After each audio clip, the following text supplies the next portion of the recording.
ओडिशा बंद जानतु कौन खोला रहिब कौन बंद हेब। खबरटी जानवा पूर्व आपन जदि आम चैनल को प्रथम थर करी आसी चैनल को सब्सक्राइब करने सह वीडियो को बहुमात्रा शेयर करने को जमार भी भूलु ना। बालेश्वर फकीरमोहन महाविद्यालय छात्री आत्माहुति और मृत्यु घटना को नहीं उठी पड़ुछि सारा राज्य। विरोधी यही प्रसंग में सरकार को टार्गेट राजरास्ता को ओह्लैचंती।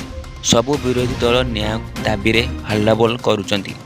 आज पीड़िता छात्री को न्याय और राज्य महिला सम्मान और सुरक्षा दाबी रे 12 घंटिया ओडिशा बंद डाकरा देइछंती कांग्रेस समेत 8 राजनैतिक दल।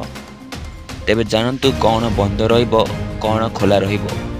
आज 12 घंटिया ओडिशा बंद डाकरा सकाळ 6टारू संध्या 6टा जाए बंद पालन। स्कूल कॉलेज बंद रखिबाकू कांग्रेसर आह्वान। गाड़ी चलाचल बाधाप्राप्त रहिबो। दुकान बजार बंद रहिबो। पेट्रोल पंप बंद रहिबो। हॉस्पिटल खोला रहिबो। एम्बुलेंस सेवा औषध दुकान खोला रहिबो।